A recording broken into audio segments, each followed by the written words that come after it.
That's a great name. You know, Frank Gifford used to live right down the block. The Giff? Yeah, the Giff. Right down the block.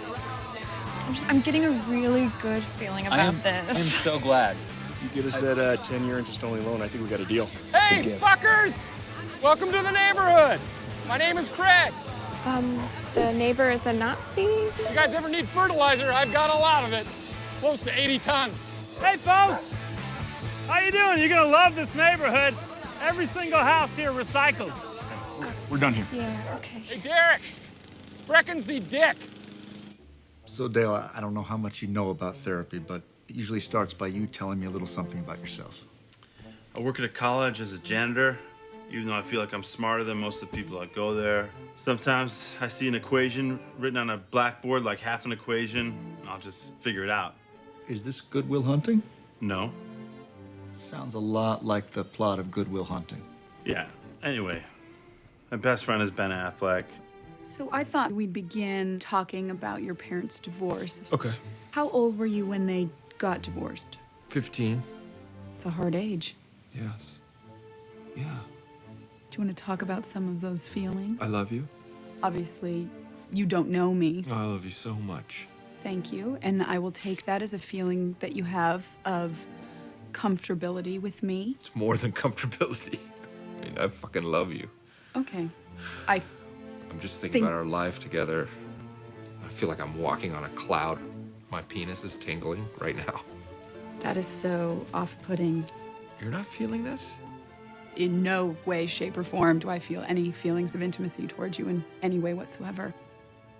As you can see, you got a really dope front lawn here. You and your homeboys can play on that. You know what? You can just say it looks good. That's how I talk. Oh, you got a really fresh entryway here. Pretty awesome. Look at the front of the house, which is actually... Will you vultures please give us some privacy? He just died last night.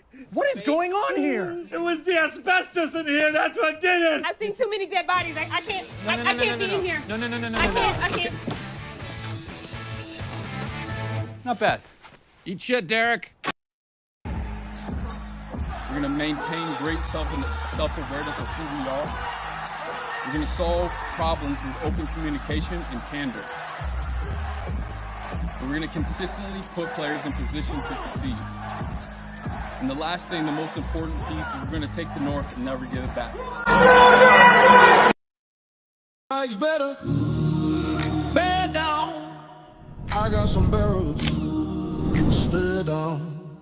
I got that Footwork over the shoulder. Catch made. Touchdown. I got that Johnson & Johnson for all of you critics. My home, I don't play about. Step in the cage. Molly, we pray you don't get on the way. It's not a stage. I'm not an actor. I'm snatching your heart and digging your grave. Touchdown. The comments and surfing away. Wave at these lions while running a fade. You never catch me, got blown away. The swift of my feet to be held by delays. Slowly tracking and sweating the plays. I'm knowing wrong wasn't built in a day. I got the lifting on me, that's that Briscoe on me. This that drill 'em hard, make 'em history, homie. Ain't no nothing, that's the history, homie. This that Brian Earl out your ministry, homie. This that Walter Payton, 85 energy, homie. This that Mike Dico, Hester history, homie. End zone. Tiptoes in. Middle of the field. Level catch. Cairo Santos is up. And it's good. I know we're going to fight you for 60 minutes, so I couldn't be more proud of the group. I'm very fortunate to be in the position I'm in, coaching these guys, and not something I take for granted. Good, better, bad. Good, better, bad. Never let it rest. Never let it rest. Good gets better. Good gets better. Better gets better. Better gets better. Here's on 3, 1, 2, 3.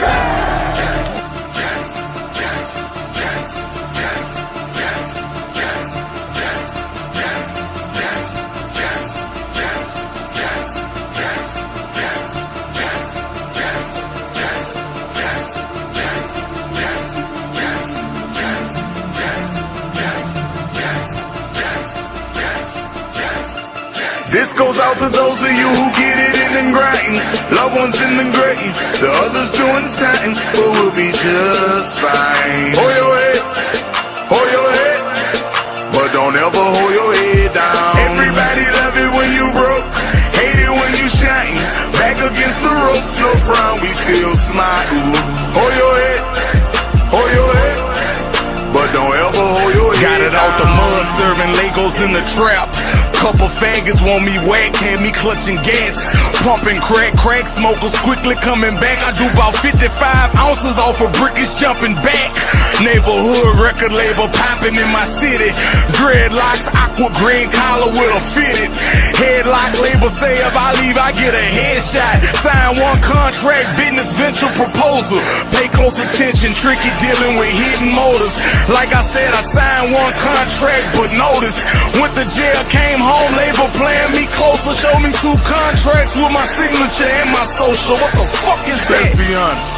When you check into a hotel and you sign for your room, you don't write your motherfucking social security number next to your signature. I come home, they got my social next to my shit on 2 contracts. I only signed 1. This goes out to those of you who get it in and grinding. Loved ones in the grave, the others doing time, but we'll be just fine. Hold your head, but don't ever hold your head down. Everybody love it when you broke, hate it when you shine. Back against the ropes, no frown, we still smile. Hold your head, but don't ever hold your head. All they ever told me was how blessed I was to be under them. We peculiar, God's children ain't the children of men.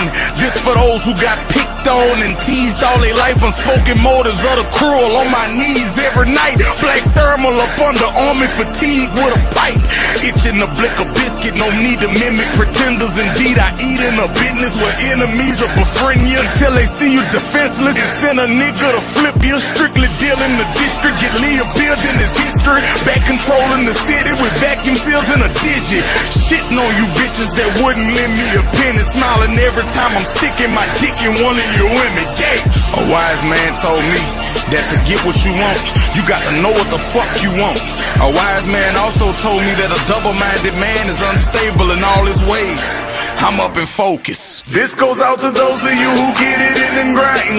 Loved ones in the grave, the others doing time, but we'll be just fine. Hold your head, but don't ever hold your head down. Everybody love it when you broke, hate it when you shine.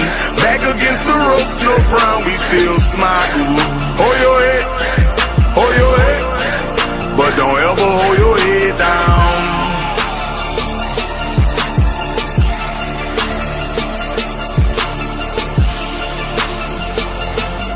Welcome to the AMC Ape Cage, where chaos reigns and the rules are non-existent. Are you ready for the madness? And your host, Security James. Let's keep things interesting, shall we?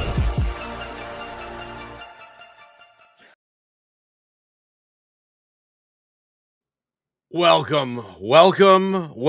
Like I told you before, it's time to go Ultra Megaphone. Yeah. It's going to get loud today. Very, very loud. But we're going to turn that off for the minute. While I'm waiting for others to come in and also, contribute on this one. But hope you guys liked the new intro. Spent a lot of time actually doing all that crazy fucking animation that you just saw. And just you wait. I got another surprise for you. But that will be at the end of the show. But Joker Ape, let's just say he is alive. With a special report from JP Morgan Chase in New York. He's standing by at a lobby. I can tell you right now, he's not a hedge fund plant.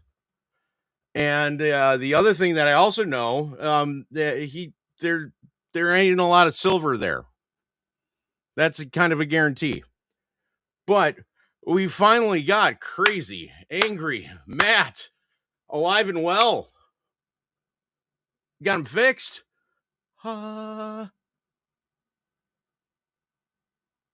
Maybe. Hello, everybody. Hello, my good friend. Oh, my friend, how do you? You very good. Net, and there he goes. About and there you go. Yeah, you were just getting nice and loud and angry over there. So, I kind of had to close you out there for that one, just because you were getting kind of loud and angry. whenever you don't have like the middle, it's for some reason that's when shit goes haywire. But get out, come back in, try and get that, do whatever you got to do with the list that I sent you beforehand of what we have to do to kind of get you fixed, because this homework assignment was on you there, my friend. So hence why you guys really didn't hear from me for kind of a good week. One, I got strep throat, so like I couldn't talk anyway. But during this period of time, we had a lot of things kind of transpire throughout this. So we did have this crazy silver run up that everybody thought, oh, this is the top, but it wasn't a top. It literally, the price for a good 15 minutes, there was no bids, there was no sells, there were no bids at all. There was nothing. It literally, the price of silver teleported during this period of time. And at the same time, you're still realizing that COMEX is still 70% down when it comes to silver. And China's just happens to be 70% up, the opposite. Huh? Why is that? Why is China getting a premium on the silver that it's collecting? It's the same metal. Doesn't cost any different. Why does it more? Well, I'll just bring it to China. Well, I'm not going to give it to COMEX in any which way, especially because I'm giving away money. And because of this debacle of the price teleporting, and basically everybody thought that this was the top when it came to silver, it wasn't the top. Far from it. Instead, it was scalping retail. That's exactly what they were doing. Matt.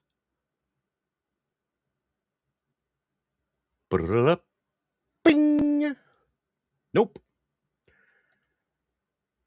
I don't know what it is, my friend. It is 110% you. And it's got to be something with the browser, got to be something with some of the internet connections on that one. It's got to be, because that's the only thing that could possibly be doing it. And I don't know if it's service, Wi-Fi, whatever the case may be, if you're running off of whatever. Don't know. Anywho, you had silver being a huge problem. You're also seeing the trajectory of AMC, where it's continuously going lower. I mean, I told everybody not to worry about it. I mean, I wouldn't be surprised if it gets down to like $1, 45, 42. I wouldn't be surprised. Not going to be shocked whatsoever. And neither should you. Nobody should give an iota, a rat's ass, what AMC's price is. Not one person. Do you know why? Because there's this thing at the end where they actually have to find these shares that they don't have. Just a small thing of all matters must settle.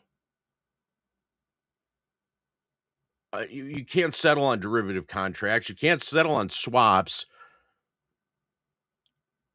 And even swaps that are, related to the deals that they've made. So I did say I was going to talk about this a little bit. So Forex, this is for you, just so you know. So we talked about this earlier today, and this was the revision, including the quoted language, the new intangible notes, exchange prices, effective stock price used to determine the exchange rate, and that's capped at $2.75. The low end on that is $1.50. So the best part about this is that this has already been factored in. This isn't a new